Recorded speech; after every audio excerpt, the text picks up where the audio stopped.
말씀은 시편 139편 23절과 24절입니다. 시편 139편 23절 24절입니다.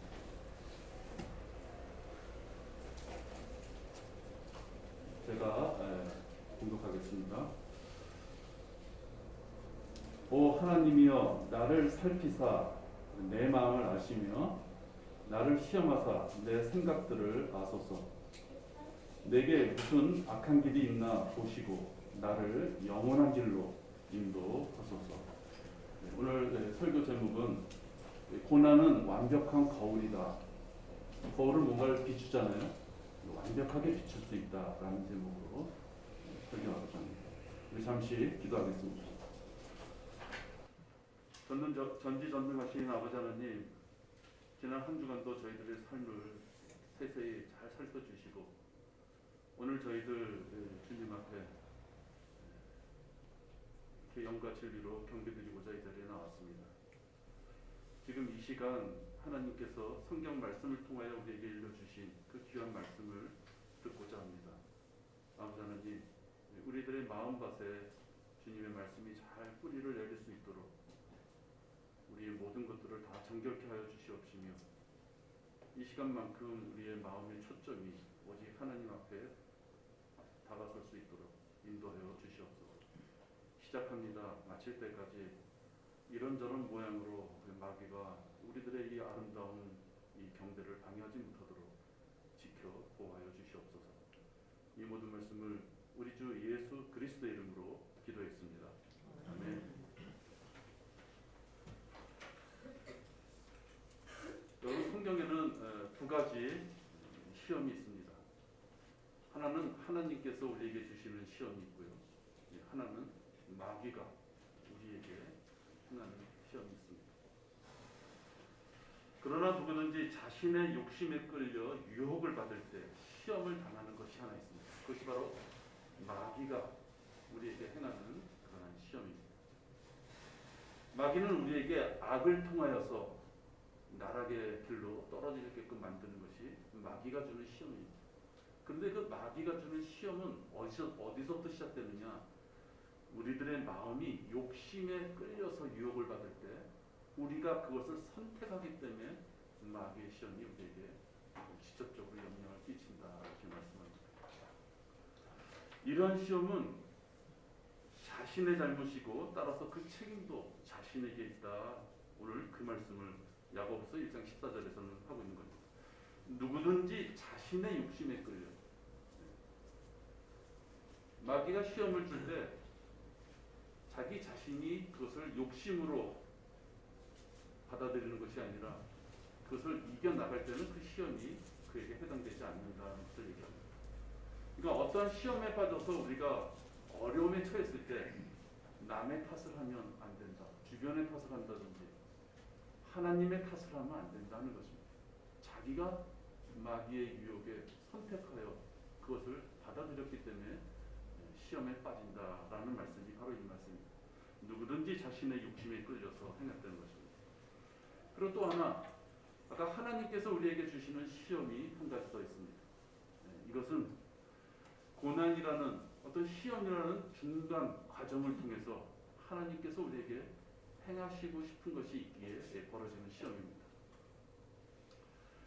어떠한 환경이 처해 있을 때 그 처해진 환경 가운데 우리가 어떠한 처신들을 하느냐라는 것을 하나님께서 보시고서 거기에 합당한 처방을 우리에게 내려주시고자 하시는 것입니다.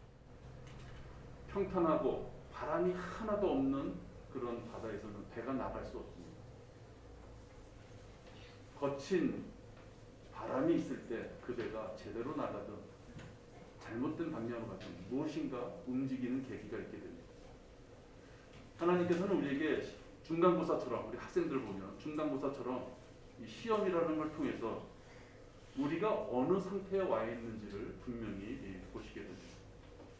그래서 하나님께서 행하시는 이 시험은 우리로 하여금 악을 행하게끔 만들고자 하는 시험이 아니라 우리 자녀들이 지금 현재 어떤 상태에 있는지를 잘 살펴보시고 거기에 합당한 하나님께서의 돌보심을 위하여 시험을 주신다 하는 것입니다.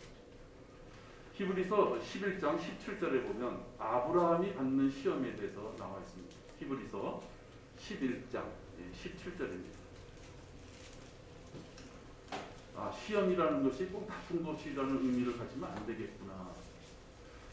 고난이라는 것이 꼭 우리들에게 있어서 나쁜 의미만 있는 것이 아니구나 라는 것을 오늘 여러분들의 마음속에 잘 새기시면 좋겠습니다.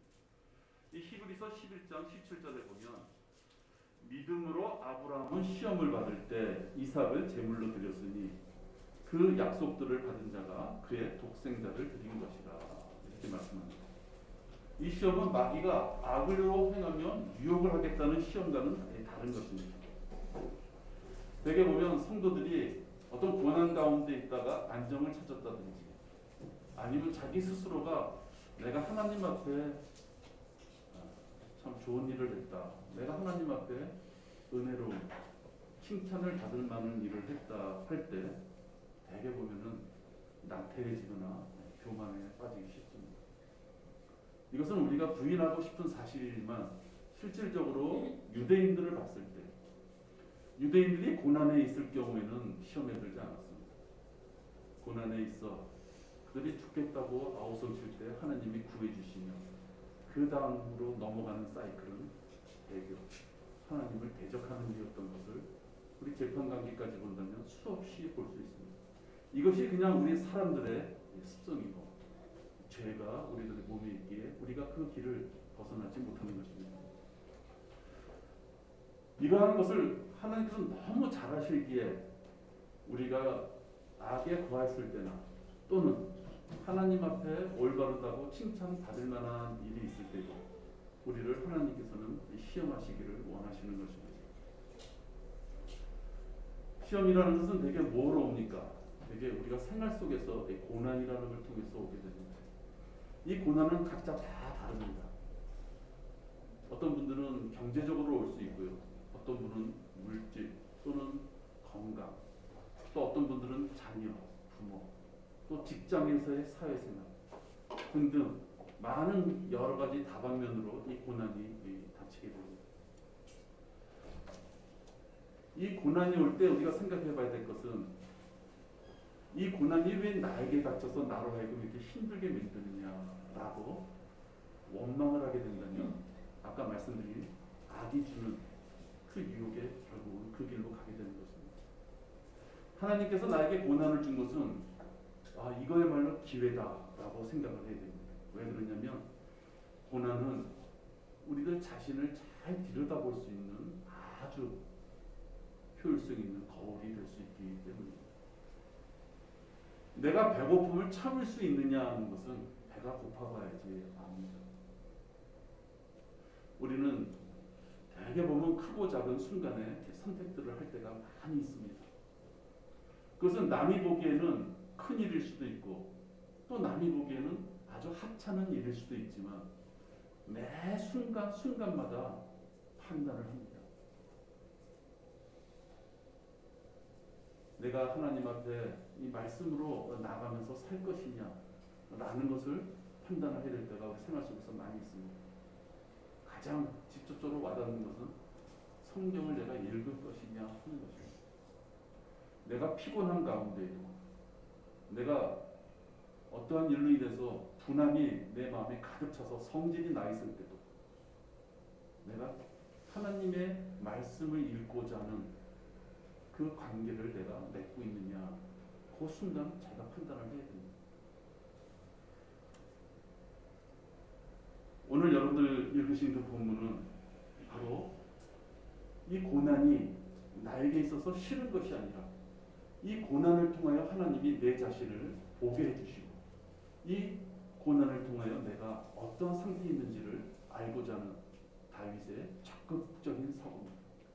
도망가는 사고가 아니라 그 나의 잘못에 대해서 내가 무엇이 잘못이 있는지를 내가 알아보겠다라는 자세를 볼 수 있습니다. 오 하나님이여 나를 살피사 내 마음을 아시며 나를 시험하사 내 생각들을 아소서 이렇게 23절에 말했습니다. 나를 잘 살펴봐 주시고 나를 시험하셔서 뭘 알기를 원하느냐? 내게 무슨 악한 길이 있나 보시고, 미처 내가 알지도 못하는 나에게 어떤 악함이 있는지 하나님 살펴주십시오라고 하나님 앞에 의뢰합니다. 그래서 결국은 악한 것이 있는 줄 알고 자포자기하고 악한 길로 갔을 때는 의미가 없죠. 마지막 후반에 보면 나를 영원한 길로 인도하소서 이렇게 말씀합니다. 나를 흔드시고 나를 두들기시고 나를 거꾸로 세워놓고 탈탈 털어서 나를 좀 살펴주시고요. 그랬을 때 내 모습에서 악하고 하나님 보시기에 합당한 것이 나왔다면 그거를 체크해 주셔서 나를 올바르게 인도해 주십시오라는 다윗의 고백입니다. 만일 성도가 하나님께 간청을 합니다. 하나님, 내 생활 속에서 어떠한 모습이 혹시 잘못된 게 있다면 나를 좀 살펴주십시오. 나에게 찔림을 주십시오. 그래서 그것을 고칠 수 있는 기회를 좀 주십시오. 내가 아둔하고 힘이 들어서 미처 내 생활 속에서 내가 무엇이 잘못인지를 모르고 살아갑니다. 그러니 하나님 때때로 나를 시험해 주시고 중간 체크해 주셔서 잘못된 것이 있으면 일러 주십시오. 이것은 사실 지금 다윗의 기도에 끝나는 것이 아니라 우리들의 생활 속에서의 기도의 제목이 되어야 되는 것입니다. 하나님께서 우리를 시험하신다는 것은 여러 가지 방면이 있지만 고난을 통해서 불편하고 힘들고 어려운 환경을 통해서 우리의 진면목을 살펴보실 수 있는 것입니다. 우리가 기도를 여러 가지 경우에서 빠뜨리게 될 수도 있어도 실질적으로 기도를 하는 경우는 어떤 경우입니까? 자식이 중요한 어떤 시험이나 군대를 가거나 결혼을 하거나 취직을 하거나 평소 때 기도 안 해도 그럴 때는 기도하게 됩니다. 부모님이 아프셔도 큰 수술을 앞두고 기도합니다. 그것이 우리들의 진면목입니다. 기쁘고 행복하고 마음이 부담감 없을 때도 그런 행복을 주셨다는 것도 기도해야 되지만 사실은 마음에 부담감이 없고 우리가 마음대로 무엇인가를 할 수 없는 상황에 닥쳤을 때 우리가 기도하는 것을 보게 됩니다. 이 고난은 하나님께 우리의 모든 것을 보여드릴 수 있는 기회가 되는 것입니다. 하나님은 고난을 통해서 우리들의 모든 것을 살펴볼 수 있는 것입니다. 참을성이라는 건 무엇입니까? 풍족할 때는 참을성이라는 것이 필요 없습니다. 어렵고 힘들고 나락으로 떨어지는 것 같은 절망감이 있을 때 그때 참을성이 있느냐, 인내심이 있느냐, 하나님 앞에 의뢰하라고 하는 내 자신의 모습이 있느냐가 발견될 수 있는 것입니다. 그것은 자기 자신도 미처 모를 수 있는 상황입니다. 고난은 하나님께서 우리들을 살펴볼 수 있는 아주 좋은 기회다. 그렇다면 그 고난이 나에게 하나님 앞에 다가갈 수 있는 기회임을 우리는 꼭 잊지 말아야 됩니다. 그러나 모든 은혜의 하나님 곧 그리스도 예수로 인하여 그가 영원한 영광으로 우리를 부르신 분께서 너희가 잠깐 고난을 받은 후에 고난 우리는 그 고난이 너무 힘들지만 하나님께서는 너의 생애 또는 영원이라는 시간대를 봤을 때 너희들의 코끝에 호흡이 있을 그 생명이 있었을 때 받는 그 삶에 있어서 시험은 잠깐이라고 말씀하십니다. 잠깐 고난을 받은 후에 너희를 온전케 하시고 경고케 하시고 힘을 주시고 확고히 하시느니라. 베드로전서 5장 10절입니다.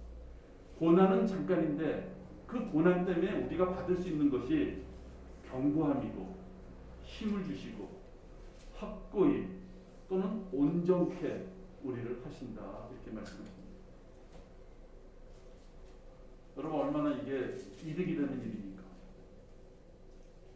길고 길어서 도저히 헤어나올 수 없는 고난을 받아야지 온전케도 해주시고 힘도 주시고 경고해 주시고 그렇다 그러면은 야 진짜 고생 좀 해봐야 되는구나.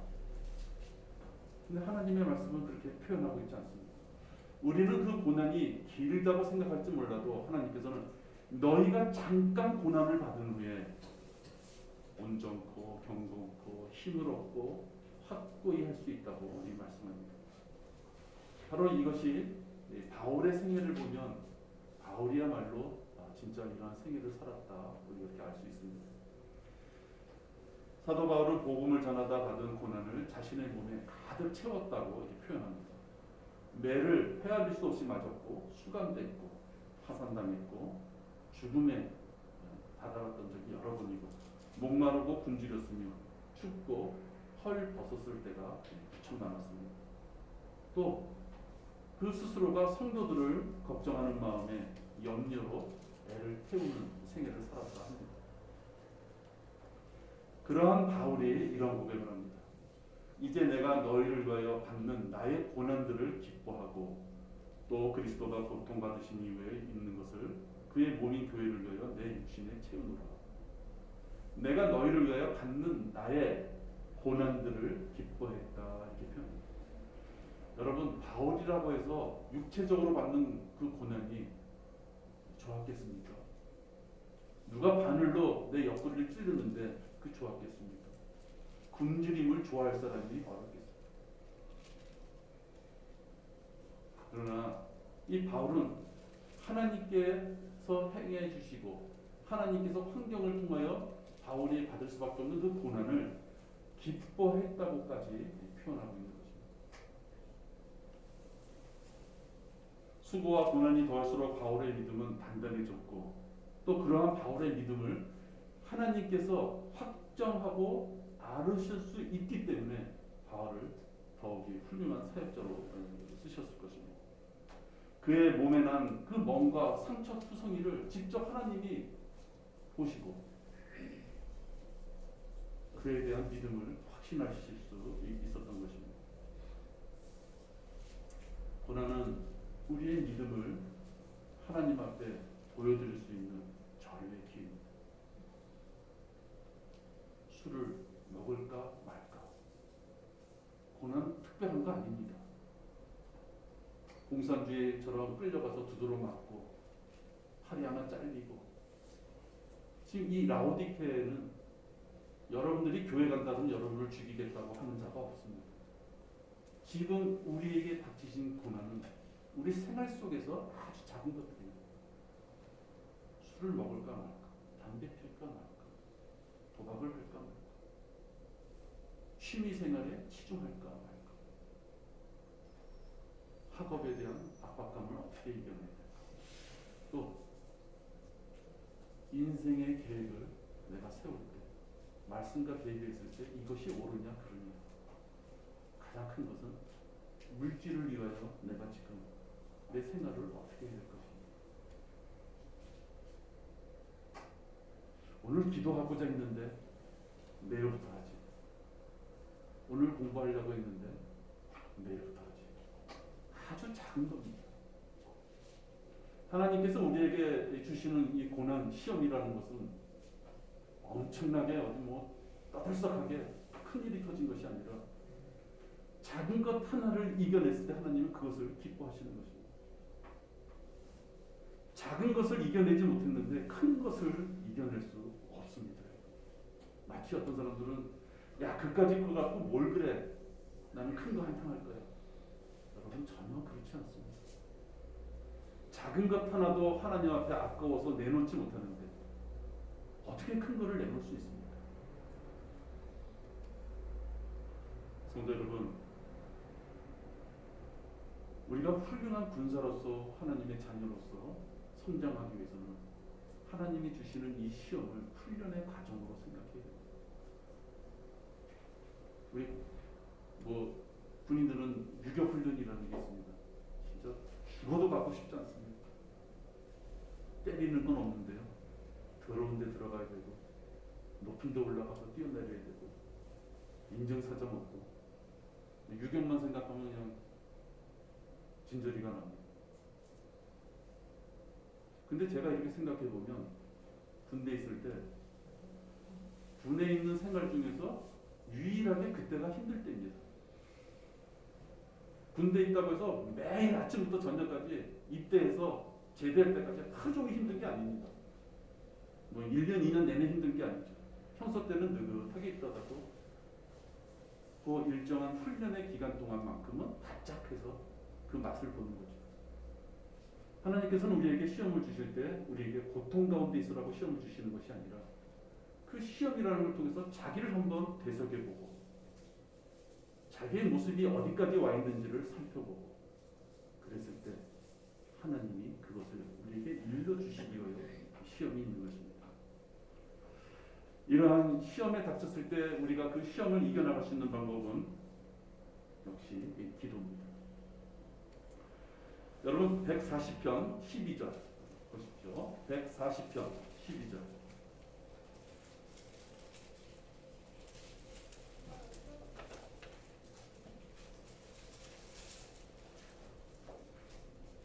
하나님께서 우리들을 어떻게 대하시고자 하시는지 볼 수 있습니다.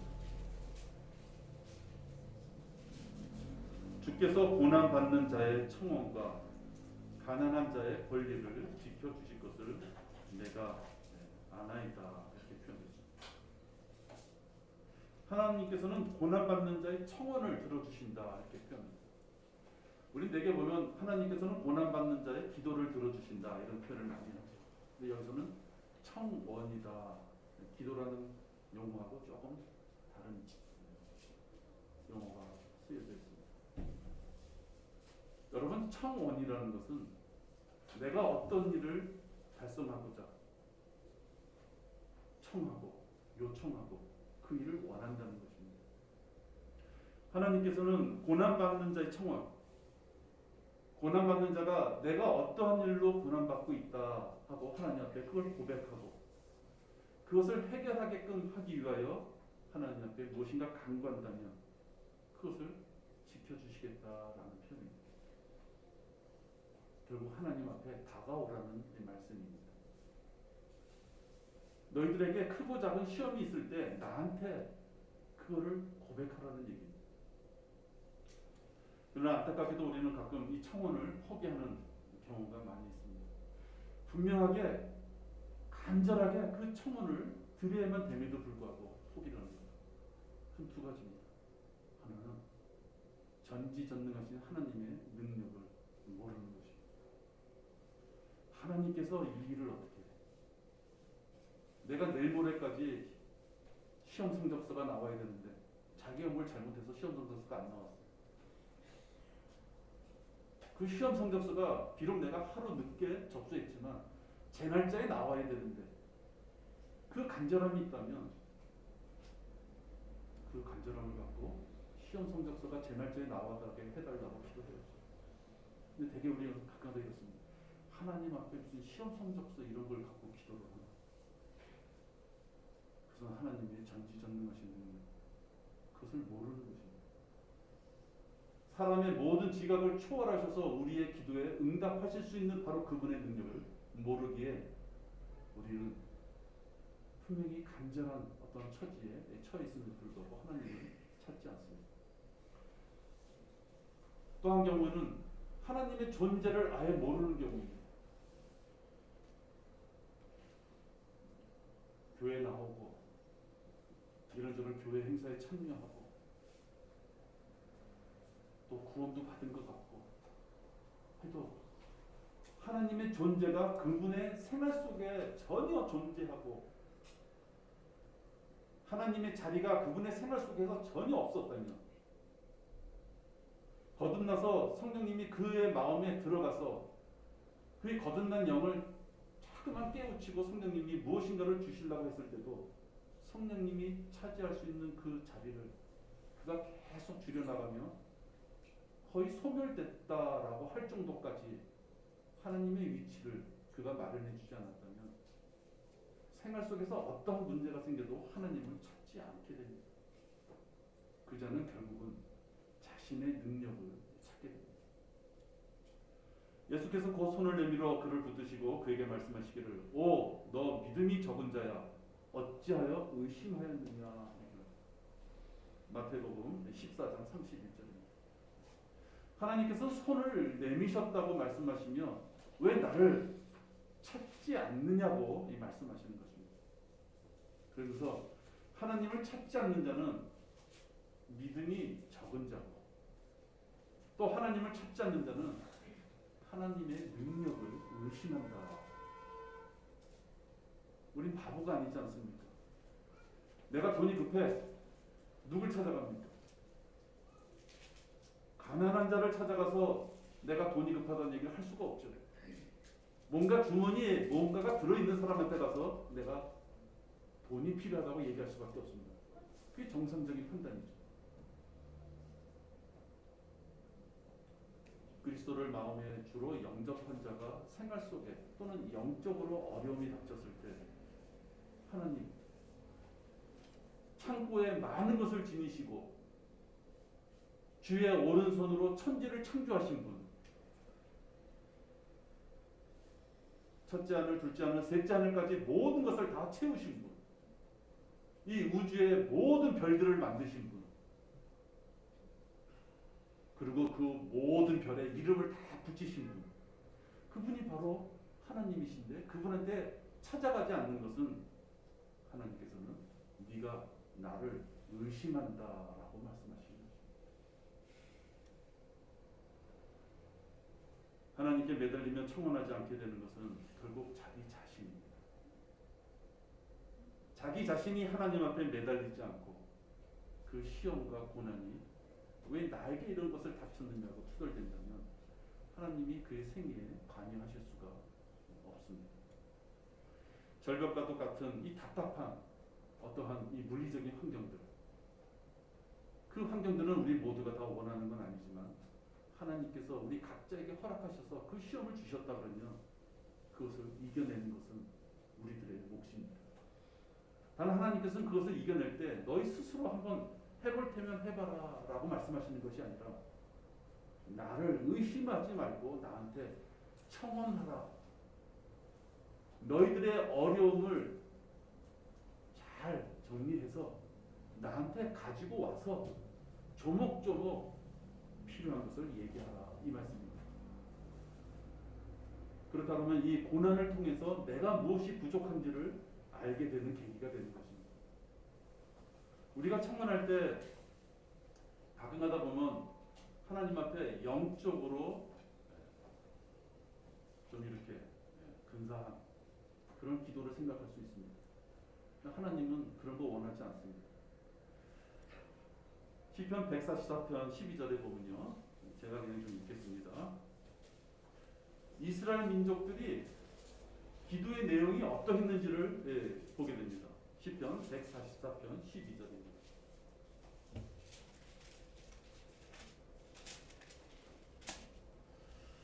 우리의 아들들은 그들의 젊을 때 장성한 초목 같고 우리의 딸들은 궁중의 양식대로 다듬어진 모퉁이 돌과 같게 하시며 한마디로 내 자식 잘 되게 해주십시오 이 말입니다.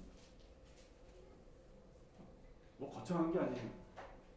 내 자식 아들 딸 좀 번듯하게 키워나가게끔 해주십시오. 우리들의 창고들은 온갖 곡식으로 가득 차고 우리의 양떼는 우리의 거리들에서 수천과 수만으로 번식하게 하소서. 내 통장에 돈 좀 많게 해주십시오. 생활에 어려움 없게 해주십시오. 그때 당시는 이 곡식, 양떼 이것이 재산의 유무를 판단할 수 있는 전부 다였던 것입니다. 지금은 우리가 뭐 채권도 있고 주식도 있고 무슨 이런저런 요새 특별한 화폐도 나오고 하지만 그때 당시는 곡식하고 짐승이 부자냐 아니냐를 따질 수 있었을 때입니다. 그러니까 지금 이 13장 구절을 보면은 든든하게 재물을 채워주십시오 이 말씀을 하고 있는 거죠. 그 다음에 14절도요. 우리의 수소들로 무거운 짐을 실을 만큼 강하게 하시며 우리를 침입하는 일이나 우리가 나아가 침범하는 일이 없고 우리의 거리에서 불평하는 일도 없게 하소서. 내 자식도 잘 되고 재물도 좀 들어왔으니 이런 걸 잘 보존하게 해주십시오. 엉뚱한 놈들 쳐들어와서 다 풍지박산 나지 않게 해주시고, 극히 사람으로서 행할 수 있는 기도를 하는 것입니다. 이러한 백성들은 행복하나니 정녕 주께서 자기들의 하나님이신 백성은 행복하도다. 15절에 보면 그것이 행복이라고 말하고 있습니다. 자식 잘 되죠? 물질적인 걱정 없죠? 우리 가정을 방해하도록 내 남편, 내 아내 영적으로 또 육적으로도 문제없게끔 지켜주십시오. 그것이 우리의 행복입니다. 라고 말합니다. 여러분, 청원과 기도의 내용은 특별하지 않습니다. 바로 이 생활 속에서 아주 평범하기도 하고 여러분이 실질적으로 기도할 수밖에 없는 이 내용들을 이스라엘 민족도 하나님 앞에 간구했었던 것을 보게 됩니다.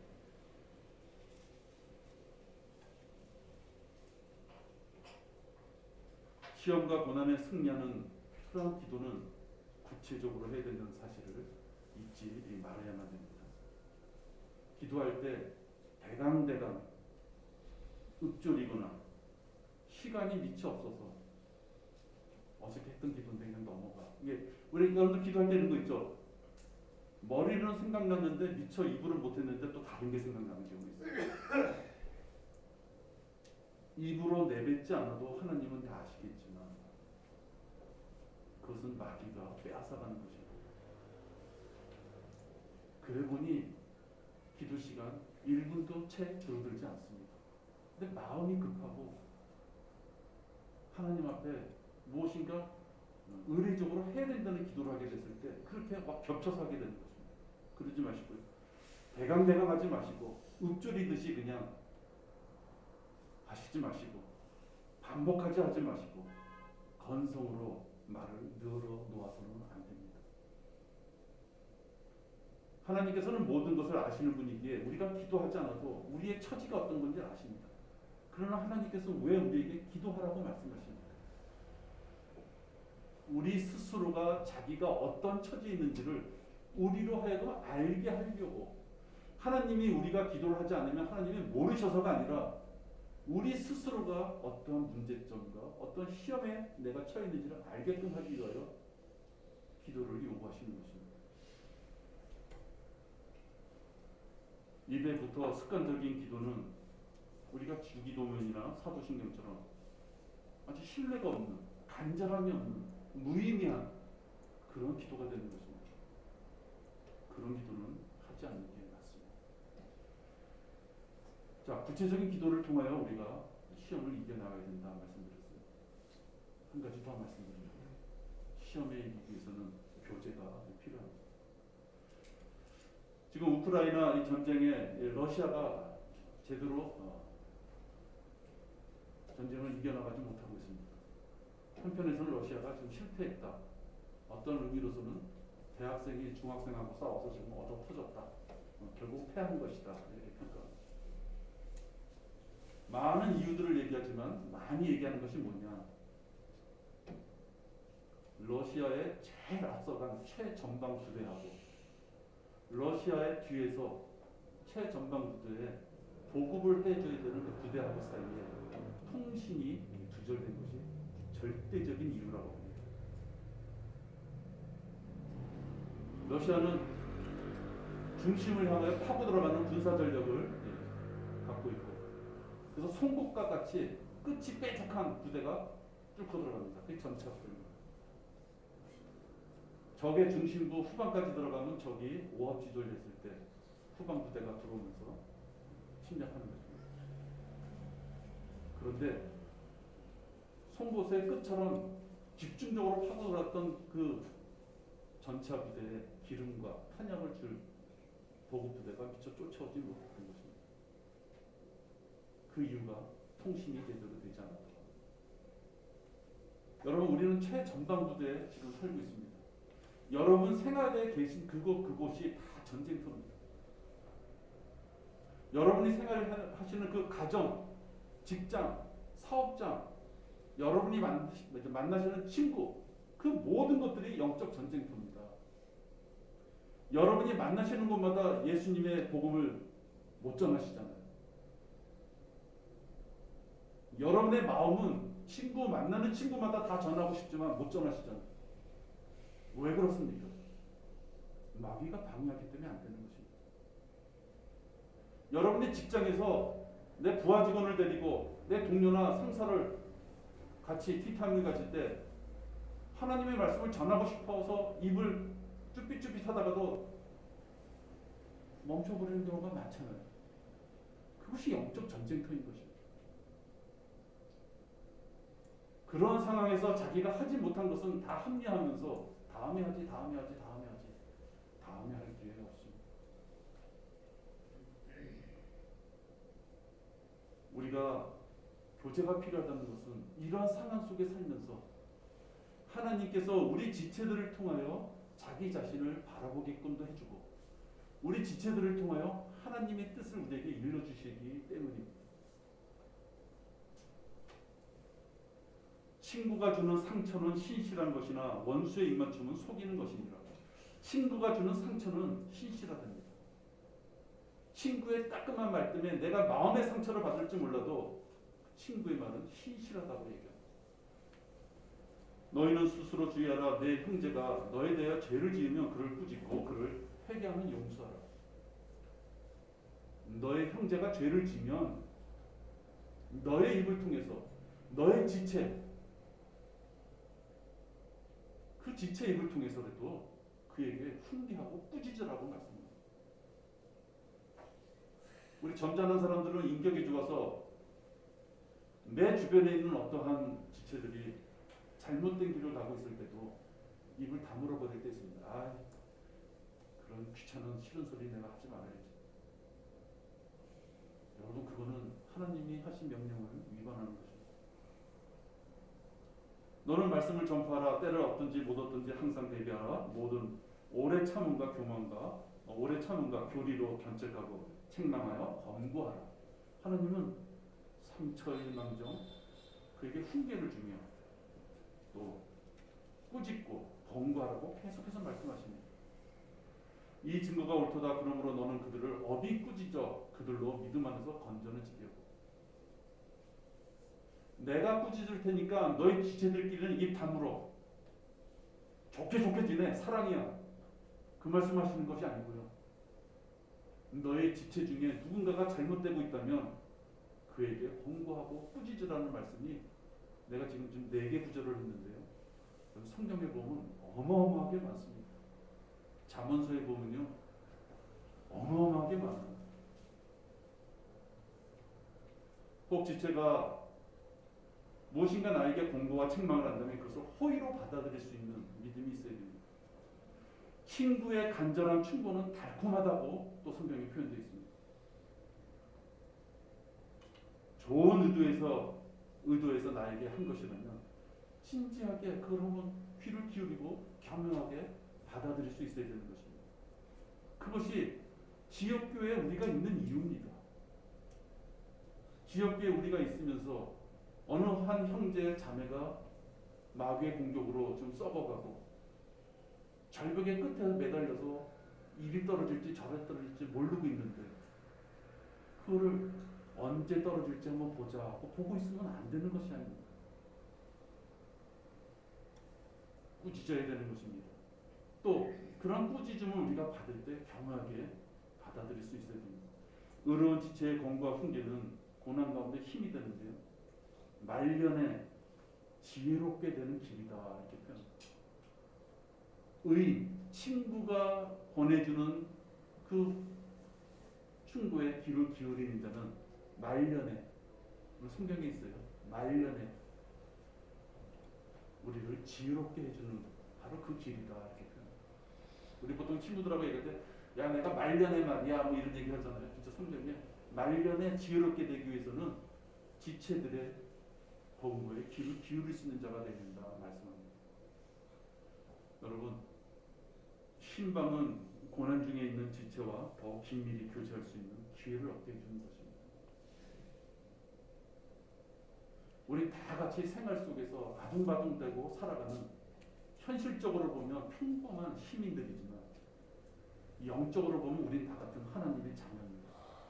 그 하나님의 자녀끼리 고난 중에 있을 때 서로 그것을 나누며 지혜를 얻기를 하나님께서는 원하시는 것입니다. 목자와 기도 제목을 나눌 수 있는 기회입니다.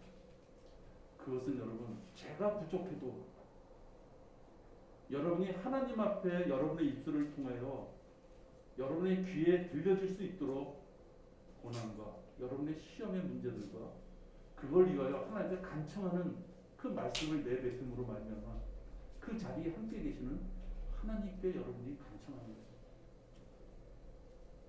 하나님이 주시는 이 시험을 우리 신방을 통해서도 같이 지혜를 짜내고 또 하나님이 주시는 그 인도하심에 우리가 동행하는 기회가 됐으면 좋겠습니다. 기도하겠습니다. 하나님 아버지 감사합니다. 오늘도 코로나로 인하여 저희들 경배에 참석하지 못한 지체들이 있습니다. 아버지 하나님, 생활 속에서 작은 것들을 놓고 우리가 기도하게 되는데 아버지 질병에서부터 또 우리의 생활 속에 아주 평범한 일상의 것들에서부터 하나님을 배척하고 하나님을 멀리하고 하나님의 무조건 용서만을 바라는, 그래서 자기 자신을 개선하고 성장시키는 기회를 잊어버리는 그런 일이 없도록 인도하여 주시옵소서. 이 모든 말씀을 우리 주 예수 그리스도의 이름으로 기도했습니다.